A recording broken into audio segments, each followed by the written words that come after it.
তিনটা জিনিসের দিকে তাকাইলেই সওয়াব। আপনি যদি আমল নাও করেন, এই তিনটা জিনিসের দিকে তাকাইলেই সওয়াব। এক নাম্বার হলো আপনি যদি কোরআনের দিকে তাকান, কোরআনের দিকে তাকাইয়া তাকাইয়া যদি আপনি লাইনগুলো ধরে রাখেন, আপনার আমল নামায় সওয়াব পড়তেই থাকবে। আল্লাহু আকবার। দুনিয়ার মুসলমান ইমানদার, পৃথিবীর জমিনের মধ্যে এমন কোন কিতাব নাই যেই কিতাবের দিকে তাকাইলে সওয়াব, যেই বইয়ের দিকে তাকাইলে সওয়াব। কিন্তু আল্লাহ রাব্বুল আলামিন যেই কিতাবটা দান করলেন, যেই কিতাবটা আল্লাহ তাআলা আমাদের গাইডলাইন হিসেবে দান করলেন, আমার দুনিয়ার জমিনে চলার জন্য গাইডলাইন, আখিরাতের সম্পদ জোগাড় করার জন্য গাইডলাইন, ওই কিতাবটার দিকে তাকাইলে সওয়াব আল্লাহ তাআলা দান করে দিবে। দুনিয়ার মুসলমান শুনে নেন, আল্লাহর নবী সাল্লাল্লাহু আলাইহি ওয়াসাল্লাম বলেন, কোরআনটা এমন একটা কিতাব, একটা শব্দ যদি পড়ো, একটা হরফ যদি পড়ো, তোমার আমলনামায় 10টা নেক করতেই থাকবে। এজন্য পৃথিবীর জমিনে কোরআনের শত্রু বেশি, কোরআনের শত্রুই পৃথিবীর জমিনের মধ্যে বেশি। অন্যান্য কিতাবের কোনো শত্রু নয়, অন্যান্য বইয়ের কোনো শত্রু নয়, কোরআনের শত্রুই পৃথিবীর জমিনের মধ্যে বেশি। কারণ এটা দিয়ে দুনিয়া চালাইলে দুনিয়া সুন্দর চলবে, কারণ এটা দিয়ে দুনিয়া চালাইলে দুনিয়া কোরআনে আলোকিত হয়ে যাবে। মানুষ চুরি করবে না, জেনা করবে না, অন্যের হক নষ্ট করবে না, সবগুলো বন্ধ হয়ে যাবে। এই জন্য কোরআনের শত্রু বেশি। যতই শত্রু হোক না কেন, আল্লাহ রাব্বুল আলামিন কোরআনটা নাজিল করেছেন তিনি নিজে। কোরআন নাজিল করেছেন আমার আল্লাহ তাআলা নিজে। এটা হেফাজত করার দায়িত্ব আমার আল্লাহ তাআলা নিজেই নিয়েছেন। পৃথিবীর জমিনের ভিতরে যতই শত্রুতামি থাকুক না কেন, যতই কোরআনের বিরোধিতা থাকুক না কেন, যতই আমার নবীর বিরোধিতা থাকুক না কেন, কিন্তু কোরআনের আইন বন্ধ করা সম্ভব হবে না, কোরআনের আলো বন্ধ করা সম্ভব হবে না। কারণটা হলো কোরআনের আলো, কোরআনের নূর বন্ধ করার জন্য ফেরাউন চেষ্টা করেছিল, নমরুদ চেষ্টা করেছিল, আবু জাহেল চেষ্টা করেছিল, হামান চেষ্টা করেছিল, ওয়ালিদ ইবনে মুগিনা চেষ্টা করেছিল, কিন্তু কোরআনের আইন, কোরআনের আলো, কোরআনের নূর বন্ধ করতে পারে নাই। আল্লাহু আকবার, আল্লাহু আকবার। কোরআনের নূর বন্ধ করতে পারে নাই। ও মুসলমান, লক্ষ্য করে শোনো, কারণটা হলো কোরআনের চাবিটা আমার আল্লাহ তাআলার কাছে, কোরআনের চাবিটা আমার আল্লাহ তাআলার কাছে। এই কোরআনের চাবি যদি দুনিয়ার জমিনের মধ্যে দেওয়া হতো, কোরআনের চাবিটা যদি পৃথিবীর কারো কাছে দেওয়া হতো, এইটার আইন বন্ধ করার জন্য চেষ্টা করলেও করতে পারত, কিন্তু এটার হেফাজতের দায়িত্ব আমার আল্লাহ তাআলা নিয়েছেন। আমার আল্লাহ বলেন, ইন্না নাহনু নাযালনা যিকরা ওয়া ইন্না লাহু লাহাফিজুন।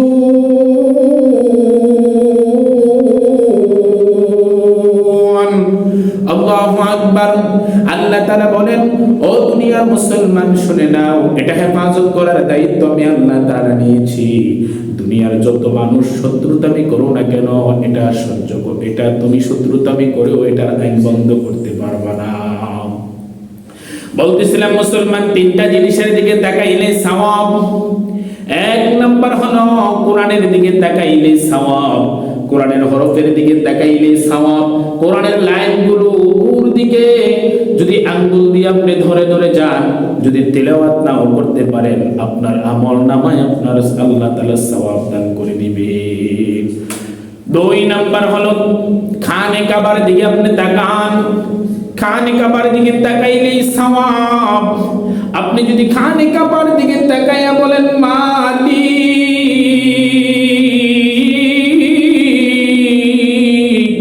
এটা তোমার ঘর, মন থেকে থেকে মহব্বত করি, মন থেকে ভালোবাসি, আমার দিল থেকে তোমার এই ঘরকে মহব্বত করি। জীবনটা যেন এটা, জীবন যতদিন থাকবে সব সময় যেন এটাকে মহব্বত করতে পারি, ভালোবাসতে পারি।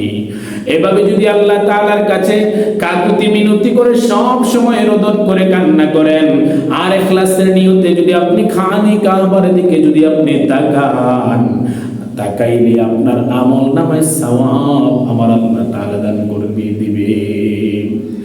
এক নাম্বার হলো কোরআনের দিকে তাকাইলে সওয়াব, দুই নাম্বার হলো খানে কাবার দিকে তাকাইলে সওয়াব, তিন নাম্বার হলো আপনি যদি মায়ার নজরে, আপনি যদি মহাব্বতের নজরে, আপনি যদি বাবা মার চেহারার দিকে তাকান, আপনার আমল নামায় সওয়াব অটোমেটিক করতেই থাকবে। সুবহানাল্লাহ। ও দুনিয়ার মুসলমান ইমানদার, এই পৃথিবীর জমিনের ভিতরে কোন পীরের চেহারার দিকে তাকাইলে সওয়াব হবে না। যদি আপনি ইখলাসের নিয়তে মা বাবার চেহারার দিকে যদি আপনি তাকান, মহাব্বতের নজরে যদি আপনি তাকান, পৃথিবীর যত যত বড় বড় নেতা আছে সবার চেহারার দিকে যদি আপনি তাকান, কিন্তু সওয়াব হবে না। মায়ের চেহারার দিকে যদি আপনি মায়ার নজরে, মহাব্বতের নজরে যদি আপনি তাকান, একটা কবুলতি হজের সওয়াব আল্লাহ তাআলা আপনার আমল নামায় দান করে দিবে। সুবহানাল্লাহ। আর দুনিয়ার মুসলমান ইমানদার শুনে নেন, এক সাহাবী আমার নবী সাল্লাল্লাহু আলাইহি সাল্লামকে প্রশ্ন করেছিলেন, ইয়া রাসূলুল্লাহ, ইয়া হাবিবাল্লাহ, ও পয়গম্বর, আমি যদি আমার মায়ের চেহারার দিকে মায়ার নজরে, মহাব্বতের নজরে, ভালোবাসার নজরে যদি আমি দৈনিক 100 বার তাকাই, আল্লাহর নবী সাল্লাল্লাহু আলাইহি সাল্লাম বলেন 100টি কবুল হজের সওয়াব তোমার আমল নামায় দান করে দিবে। আল্লাহু আকবার। ও দুনিয়ার মুসলমান ইমানদার, লক্ষ্য করে শুনে নেন, এজন্য পৃথিবীর জমিনের মধ্যে আপনি আলেমদেরকে সম্মান করবেন, ইমামদেরকে সম্মান করবেন, পীরদেরকে আপনি সম্মান করবেন, কিন্তু তার আগে আপনি আপনার বাবার দিকে মায়ার নজরে তাকাবেন। আপনি আপনার মায়ের দিকে মায়ার নজরে তাকাবেন, মহাব্বতের নজরে তাকাবেন। আল্লাহ তাআলা নিজে বলছেন, ওয়া বিল ওয়ালিদাইনি ইহসানা, তুমি তোমার পিতার সাথে, তোমার মায়ের সাথে সুন্দর আচরণ করো, সুন্দর ব্যবহার করো। তোমার নিজের জন্য যেটা পছন্দ করবা, মায়ের জন্য সেটা পছন্দ করবা। তোমার নিজের জন্য যেটা অপছন্দ করবা, মায়ের জন্য বাবার জন্য সেটা অপছন্দ করবা। যখন তুমি নিজের জন্য দোয়া করবা, তখন মায়ের জন্য দোয়া করবা, বাবার জন্য দোয়া করবা। কারণ হলো পৃথিবীর জমিনের ভিতরে আমার আল্লাহর পরে একমাত্র নিঃস্বার্থে ভালোবাসে তোমার মা, তোমার বাবা। আর পৃথিবীর জমিনের মধ্যে নিঃস্বার্থে কেউ কাউকে ভালোবাসে না।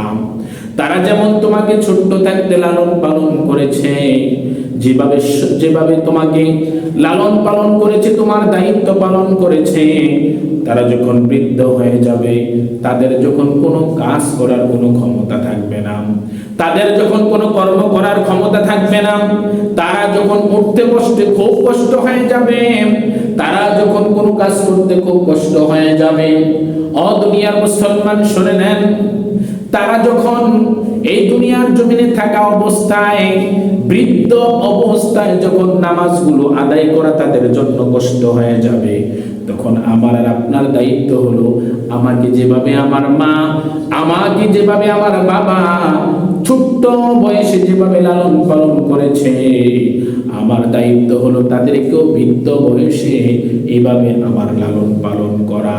ঠিক কিনা?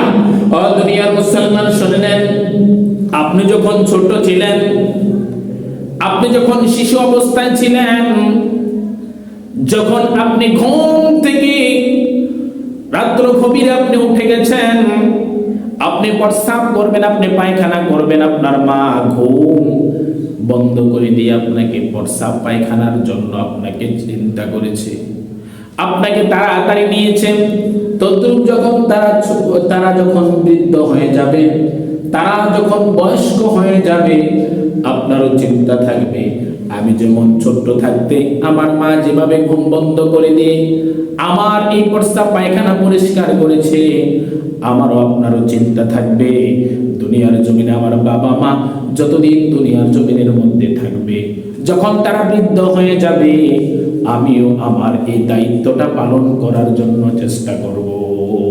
যদি এই দায়িত্বটা আপনি পালন করতে পারেন তাহলে আল্লাহ তাআলা আপনার জন্য জান্নাত রেডি করে দিয়েছেন। কারণ রাসূলুল্লাহ সাল্লাল্লাহু আলাইহি সাল্লাম বলেন, তোমার মা তোমার বাবা তোমার জন্য জান্নাত, তোমার জন্য জাহান্নাম। তুমি যদি তোমার পিতা মাতাকে সন্তুষ্ট করতে পারো, তাদের সেবা করে যদি তাদেরকে সন্তুষ্ট করতে পারো, তাদের সাথে সুন্দর আচরণ করে যদি তুমি তাদেরকে সন্তুষ্ট করতে পারো, তাদের সাথে নম্র আচরণ করে যদি তুমি তাদেরকে সন্তুষ্ট করতে পারো, তুমি সুন্দর আচরণ করার কারণে আল্লাহ রাব্বুল আলামিন তোমার জন্য জান্নাত রেডি করে রেখে দিয়েছেন।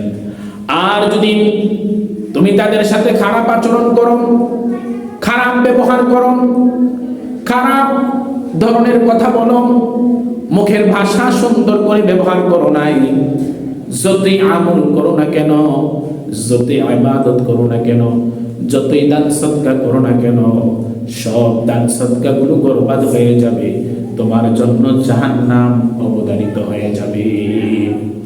ও দুনিয়ার মুসলমান ইমানদার, এজন্য আল্লাহর নবী সাল্লাল্লাহু আলাইহি সাল্লাম বলেন, কেউ যদি পিতামাতাকে সন্তুষ্ট করার আশায়, কেউ যদি পিতামাতার সাথে সুন্দর আচরণ করার আশায়, কেউ যদি পিতামাতাকে খেদমত করার আশায় একটি রাত্র অতিবাহিত করে দেয়, আল্লাহ রাসূল বলেন তার জন্য জান্নাতের একটি দরজা খোলা হয়ে যায়। সুবহানাল্লাহ। দুনিয়ার মুসলমান ইমানদার, আবার আল্লাহর নবী সাল্লাল্লাহু আলাইহি সাল্লাম বলেন, কেউ যদি পিতামাতাকে অসন্তুষ্ট করার আশায়, কেউ যদি পিতামাতাকে গোসা করার আশায়, কেউ যদি পিতামাতাকে খারাপ আচরণ করার আশায় একটি রাত্র অতিবাহিত করে, আল্লাহর নবী সাল্লাল্লাহু আলাইহি সাল্লাম বলেন তার জন্য জাহান্নাম অবধারিত হয়ে যাবে। এজন্য দুনিয়ার জমিনে যতদিন থাকব ততদিন বাবার সাথে মায়ের সাথে সুন্দর আচরণ করব, রাজি আছি না নাই? দুনিয়ার মুসলমান ইমানদার, আমি আমার সন্তানদেরকে যে জিনিসটা শিক্ষা দেব আমার সন্তান ঠিক সেটাই শিখবে।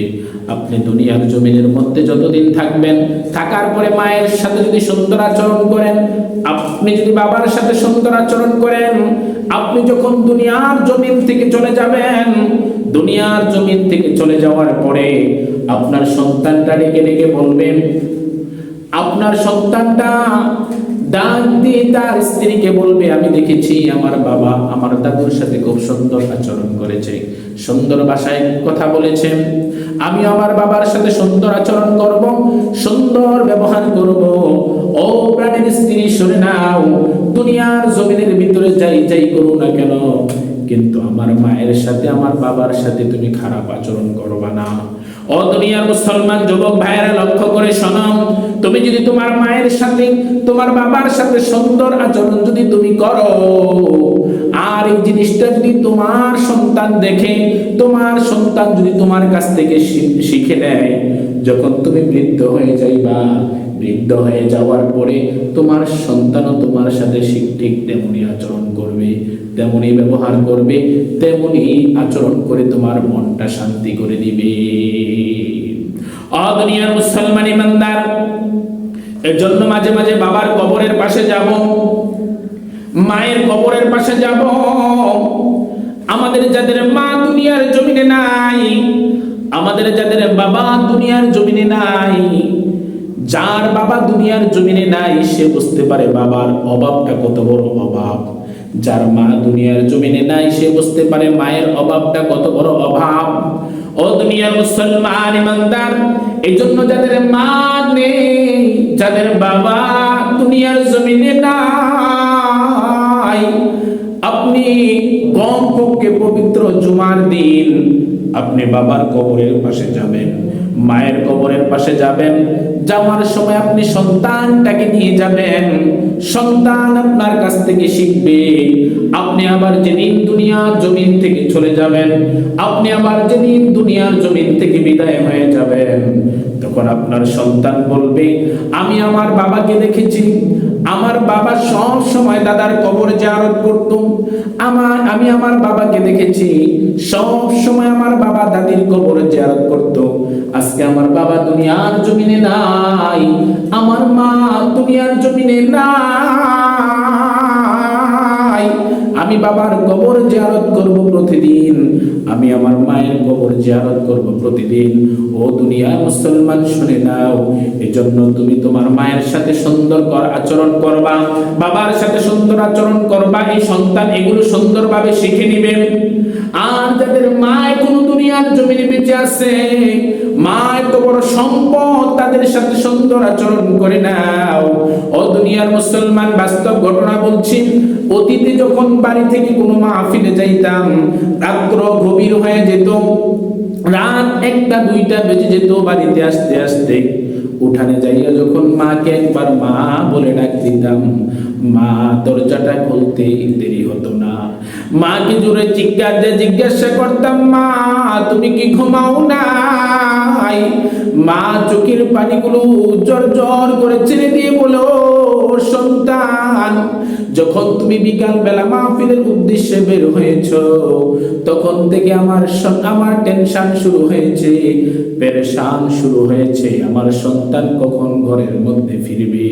ও দুনিয়ার মুসলমান, মাহফিল থেকে ফিরে দেখি সন্তান ঘুমিয়ে আছে, আদরের স্ত্রী ঘুমিয়ে আছে, সকলেই ঘুমিয়ে আছে। এক একটা করে ডাক দিলাম, বিবিকে ডাক দিলে 4টা ডাক লাগে সজাগ হইতে। উঠানে যাইয়া মা বলে ডাক দিতে দেরি, দরজা খুলতে আর দেরি হয় নাই।